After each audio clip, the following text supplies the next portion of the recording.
And girls, we are going to read chapters 9 and 10 of our My Father's Dragon, Elmer and the Dragon book today.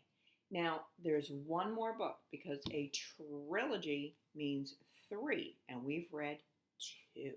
So it'll be Mom and Dad's homework for this summer to find number 3.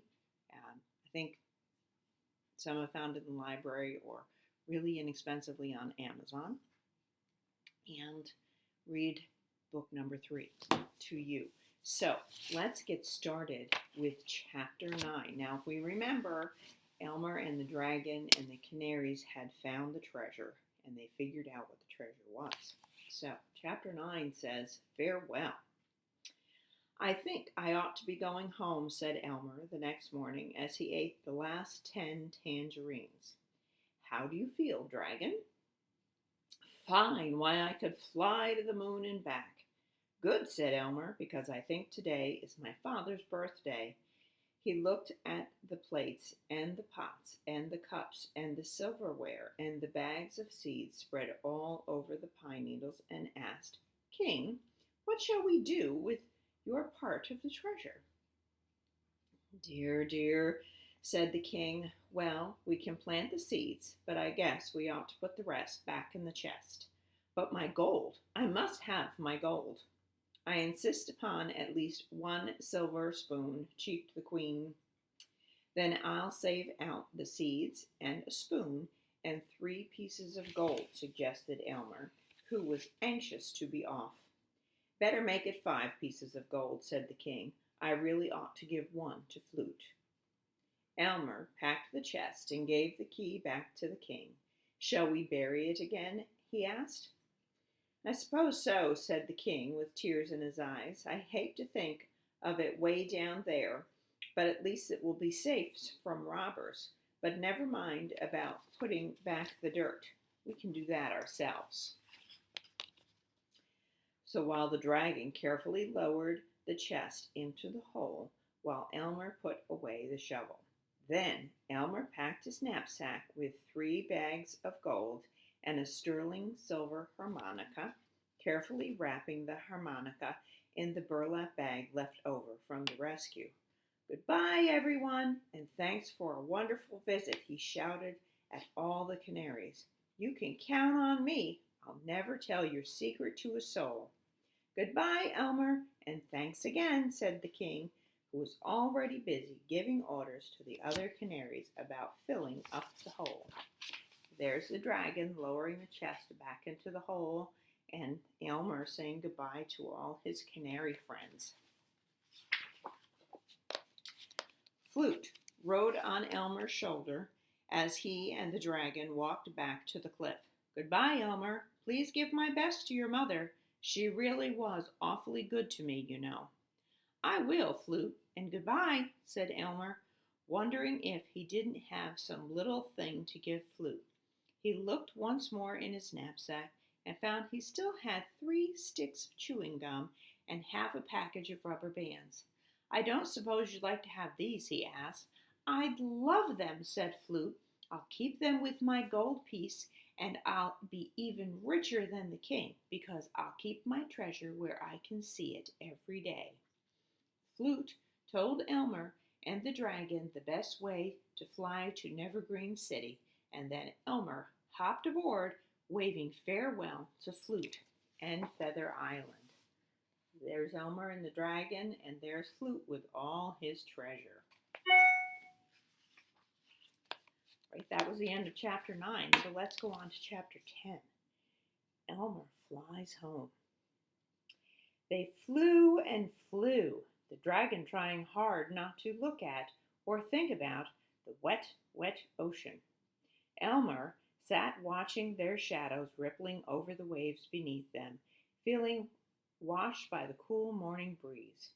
The dragon was strong and well rested, being nicely stuffed with skunk cabbage and ostrich ferns, and they hadn't stopped once when he shouted toward evening, "I think I see land ahead." "So do I, and I think it's the coast of Popsicornia," yelled Elmer, Yes, I'm sure it is. There's Firefly Lighthouse. It won't be long now. It's just a few miles up the coast from here. Where shall I land when I get there? Asked the dragon. Now that I'm free, I should hate to be put in a zoo or a circus or something.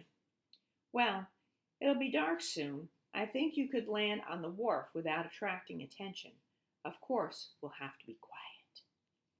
They flew up the coast, passing the lighthouse and the village of Fruitoria and the town of Custard, and then finally came to the outskirts of Nevergreen City. There it is, cried Elmer. See, that dark patch is Evergreen City Park. I live just across the street. Could you land on that long wharf just ahead? I think so, said the dragon, but I do hope nobody sees me. He circled lower and lower and landed gently on the end of the wharf. Elmer slid off and whispered, Gosh, it was fun knowing you. I'm going to miss you and flying and everything. And thank you so much for bringing me home. It was fun, wasn't it? Sniffled the dragon. And I'll never forget how you came all the way to Wild Island just to rescue me. By the way, Elmer, I really think you ought to have this beautiful gold watch and chain. I can't see it on me, and anyway, I don't even know how to tell time. Are you sure? I could give it to my mother, but I haven't got something you'd like to trade for? Well, as a matter of fact, I was wondering if you still had some of those delicious pink lollipops. I have 4 left, said Elmer, getting them out and taking off the wrappers. Would you like 4 at once? Yes, said the dragon. They stood there quietly in the dark, the dragon sucking 4 pink lollipops, and Elmer whispered, Where will you go from here?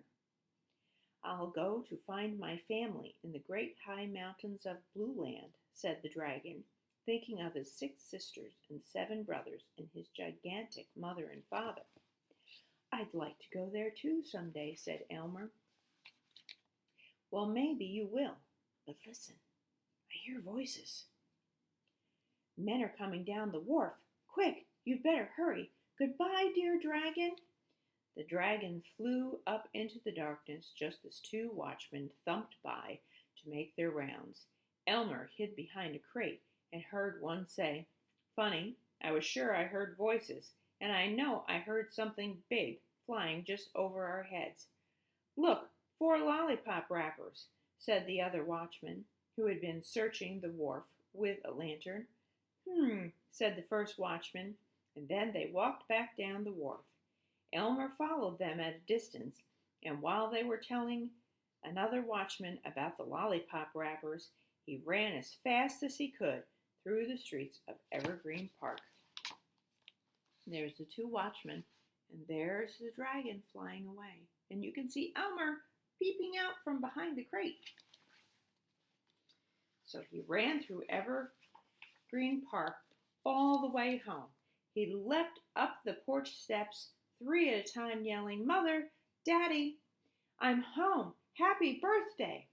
Mr. and Mrs. Elevator rushed to the door and threw open their arms around Elmer. Oh, Elmer, how glad we are to see you. You don't know how worried we've been these past 2 weeks. Where on earth did you go? I had an important job to do, said Elmer, staring at the living room sofa. Why, there's my friend, the old alley cat. Yes, said Mrs. Elevator. As much as I've always hated cats, I just didn't have the heart to turn her out. She came to the door the day after you left, and I kept thinking, Elmer loved this cat. I really ought to take good care of her. And do you know, I've grown awfully fond of her in just 2 weeks. Elmer rushed over to the cat and whispered, I rescued the dragon, and he flew me home. He was right where you told me he'd be. You did what? Said Mr. Elevator. Oh, nothing, said Elmer. By the way, here's your birthday present. Elmer gave his father the 3 bags of gold and played Happy Birthday on the sterling silver harmonica. And here's a beautiful gold watch and chain for you, Mother. Where did you ever get these things? Gasped Mr. and Mrs. Elevator. That's a secret. I never can tell, said Elmer, rummaging in the icebox for something to eat. So there they all are. There's the alley cat and Elmer, and everybody is back at home. So, now remember, so our next book, the third one in our trilogy, is called The Dragons of Blue Land. And our books are by Ruth Stiles Gannett and illustrated by Ruth Chrisman Gannett. So if you're mom and dad, if you're looking for the stories, this one's called The Dragon of Blue Land. I hope you enjoyed our books. I miss you terribly. Bye-bye.